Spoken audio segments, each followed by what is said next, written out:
안녕하세요. PP 채널입니다. 사도행전 23장 1절을 보면 바울이 이런 말을 합니다. 내가 범사의 양심을 따라 하나님을 섬겼노라. 여기서 말하는 양심은 헬라어로 쉰 에이데시스라고 하는데, 이 동사의 뜻은 간단히 말해서 함께 알다, 함께 이해한다, 이런 뜻입니다.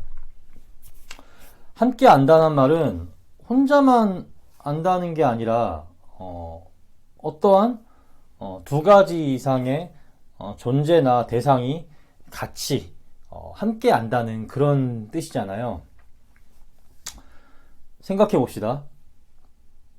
내 양심은 내 건데 다른 누가 내 양심을 나와 같이 알 수 있을까요? 아니요. 그럴 수 없어요. 그냥 겉으로 드러나는 어느 정도는 알 수 있지만 진짜 내 안에 있는 그런 모든 양심적인 것들은 같이 알 수가 없어요. 그러면 여기서 말하는 함께 안다는 개념은 뭘 말하는 걸까요? 내 양심을 함께 아는 존재는 무엇을 말하는 걸까요?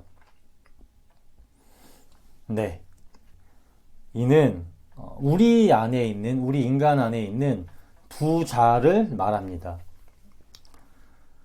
쉽게 말해서 내 안에 있는 두 자아가 선을 행하고자 하는 내 자아와 내 마음대로 하고자 하는, 악을 행해서라도 내 마음대로 살고자 하는 내가 서로 알고 대화하는 곳을 양심이라고 하는 거예요. 우리 인간 안에는 두 가지 자아가 공존합니다. 한 가지는 선을 행하고자 하는 자, 또 다른 한 가지는 내 마음대로 하고자 하는, 악을 행하더라도 내 마음대로 하고자 하는 자, 이렇게 두 가지 자아를 가지고 있는 게 우리 인간입니다. 그런데 이 두 가지 자아가 항상 같은 곳을 바라보는 것만은 아니에요. 서로 충돌할 때가 아주 많아요. 어떤 일이나 사건을 맞닥뜨리면 우리는 이를 어떻게 해야 할지 생각합니다. 이때 선을 행하고자 하는 자아와 내 마음대로 하고자 하는, 악을 행해서라도 내 마음대로 하고자 하는 자아가 우리 안에서 충돌할 때가 되게 많아요. 우리는 우리 스스로의 내면을 들여다보면요, 분명 선을 행하고자 노력하는 사람들입니다. 하지만 항상 그렇지만은 않아요. 때로는 그런 우리도요, 악한 것을 생각할 때가 있습니다. 항상 선한 것만, 선한 방법만 생각하지 않아요.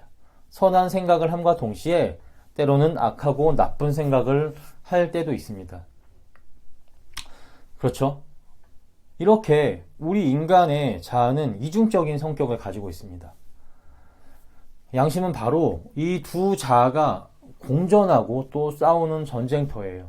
그래서 이 전쟁 가운데 승리하여 선을 택하면 양심적인 것이고, 반대로 악을 택하면 비양심적인 게 되는 겁니다. 그렇기에 옛 헬라 문화권의 사람들은 양심을 두 자아가 함께 아는 것, 함께 이해하는 것, 이런 개념으로 생각했던 겁니다. 그러면 이러한 당시 사람들의 생각을 바탕으로 바울의 말을 생각해 봅시다. 바울은 사도행전 23장 1절에서 범사의 양심을 따라 하나님을 자기가 섬겼다고 말했습니다. 바울의 이 말을 우리가 어떻게 이해해야 할까요? 아마도 그냥 딱 이 말을 들으시면요, 대부분의 사람들은 이렇게 직감하실 거예요. 바울이 하나님을 잘 섬겼다. 아마 이런 식으로 생각하실 겁니다. 맞아요. 그런 생각이 맞습니다. 여기에 제가 아주 조금만 더 보태자면, 바울이 자기 안에 있는 두 자아의 충돌, 즉 예수님을 믿고 거듭나 선을 행하고자 하는 자기 속사람과 여전히 죄 가운데 행하기를 원하는 겉사람과의 충돌 가운데 늘 속사람을 따라 행하기 힘썼다. 이런 개념으로 이해하는 게 조금 더 좋을 것 같습니다.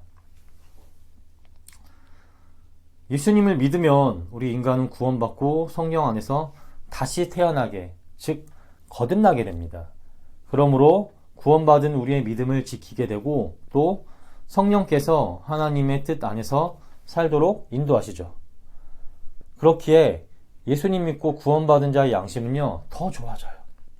아니, 반드시 더 좋아져야 합니다. 항상 절대선이신 하나님의 말씀이 기준이고 성령의 인도하심 아래서 이를 따라 살려 노력하기 때문에 누구보다 양심적이 되어가는 거죠. 하지만 동시에 여전히 내 안에는 아직 죄성이 예수님을 믿기 전에 행했던 잘못된 습관들과 그런 생각의 잔재들은요 여전히 남아있어요. 그리고 이 남아있는 것들이 나를 항상 찌르고 넘어뜨리려고 유혹합니다. 이에 대해 바울은 로마서 7장 22절 23절에서 이렇게 말합니다. 내 속사람으로는 하나님의 법을 즐거워하되 내 지체 속에서 다른 한 법이 내 마음의 법과 싸워 지체 속에 있는 죄의 법으로 나를 사로잡는 것을 보는도다.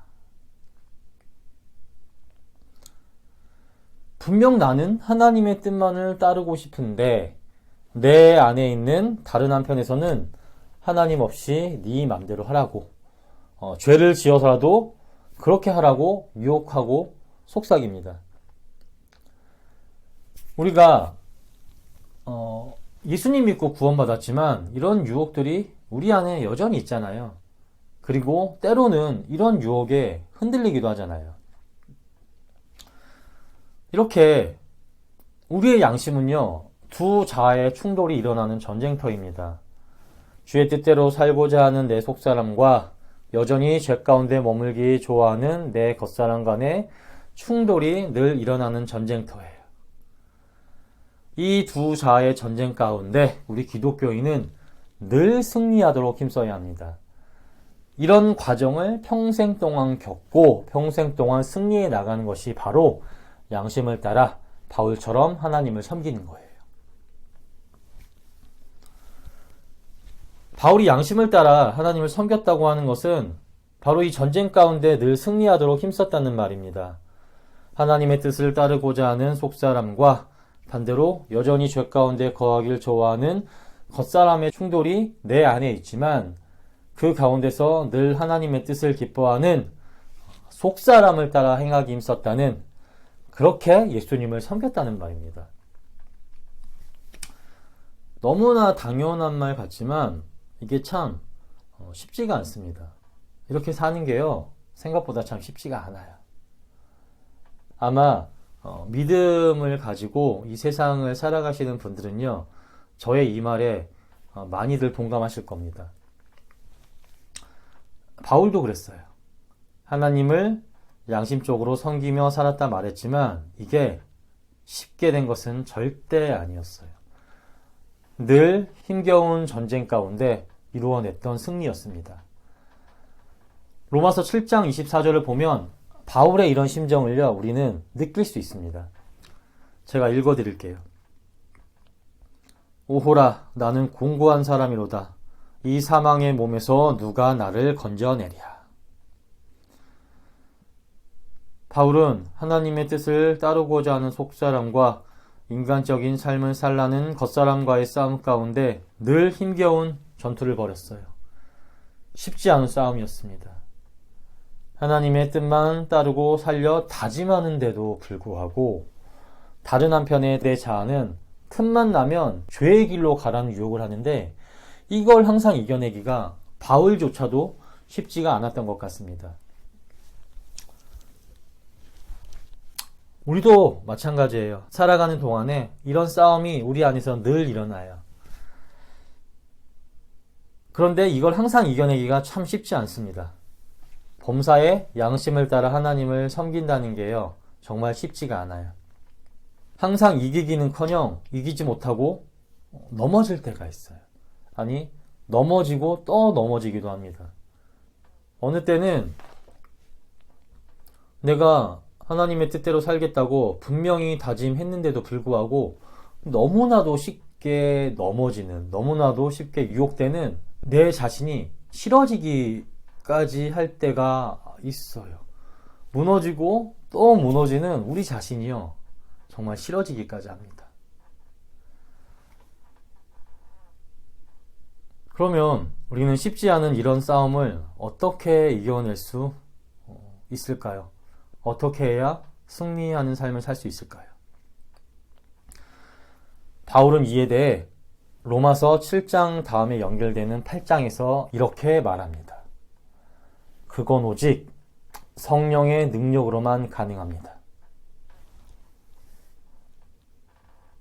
우리 인간의 능력으로는요, 할 수 없습니다. 성령님께서 함께 하시고 역사하셔야지만 가능한 거예요. 성령님이 붙잡아 주시고 인도해 주셔야지만 가능합니다.